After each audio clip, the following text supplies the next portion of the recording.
President Putin has put Russia's nuclear forces on special alert, raising concerns around the world. But analysts suggest his action should probably be interpreted as a warning to other countries not to escalate their involvement in Ukraine, rather than signaling any desire to use nuclear weapons. Nuclear weapons have existed for almost 80 years, and many countries see them as a deterrent that continues to guarantee their national security. How many nuclear weapons does Russia have? All figures for nuclear weapons are estimates, but according to Federation of American Scientists, Russia has 5,977 nuclear warheads, the devices that trigger a nuclear explosion, though this includes about 1,500 that are alleged are retired and set to be dismantled. Of the remaining 4,500 or so, most are considered strategic nuclear weapons, ballistic missiles or rockets, which can be targeted over long distances. These are the weapons usually associated with nuclear war. The rest are smaller, less destructive nuclear weapons for short range use on battlefields or at sea. But this does not mean Russia has thousands of long-range nuclear weapons ready to go. Experts estimate around 1,500 Russian warheads are currently deployed, meaning sited at missile and bomber bases or on submarines at sea. How does this compare with other countries? 9 countries have nuclear weapons: China, France, India, Israel, North Korea, Pakistan, UK, Russia, and United States. China, France, Russia, and the United States and the UK are also among 191 states signed up to the Treaty on Non-Proliferation of Nuclear Weapons (NPT). Under the agreement, they have to reduce their stockpile of nuclear warheads and, in theory, are committed to their complete elimination. And it has reduced the number of warheads stored in those countries since the 1970 and 1980s. India, Israel, and Pakistan never joined the NPT, and North Korea left in 2003.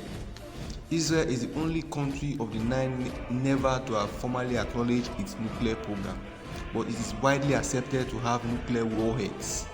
Ukraine has no nuclear weapon, and despite accusation by President Putin, there is yet to be evidence that it attempts to acquire them. How destructive are nuclear weapons?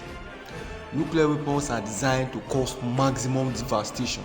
The extent of the destruction depends on a range of factors. Firstly, the size of warhead, how high above the ground it detonates, the local environment. But even the smallest warhead could cause loss of life and lasting consequences. The bomb that killed up to 146,000 people in Hiroshima, Japan during the World War II was 15 kilotons. And nuclear warheads today can be more than 1,000 kilotons. Wow! Little is expected to survive in the immediate impact zone of the nuclear explosion. After a blinding flash, there is a huge fireball and blast wave that can destroy buildings and structures for several kilometers. What does nuclear deterrence mean, and has it worked? The argument for maintaining large number of nuclear weapons has been having the capacity to completely destroy your enemy would prevent them from attacking you. The most famous term for this became mutually assured destruction, MAD. Though there have been many nuclear tests and a constant increase in their technical complexities and destructive power, nuclear weapons have not been used in an armed confrontation since 1945.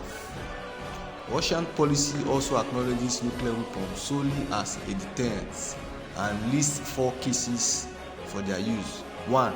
the launch of ballistic missiles attacking the territory of the Russian Federation or its allies. 2. The use of nuclear weapons or other types of weapons of mass destruction against the Russian Federation or its allies. 3. An attack on critical government or military sites of the Russian Federation that threatens its nuclear capability. 4. And lastly, aggression against the Russian Federation with the use of conventional weapons when the very existence of the state is in jeopardy. How worried should we be? The likelihood of nuclear conflict may have gone up slightly but remain low. Even if Putin's threat is meant as a warning rather than signaling any current desire to use the weapon, there are also risks of miscalculation if one side misinterprets the order or event gets out of hand. The UK Defence Secretary Ben Wallace told BBC News the UK has so far seen no chance in the actual posture of Russian nuclear weapons. That will be watched closely, intelligence source confirmed.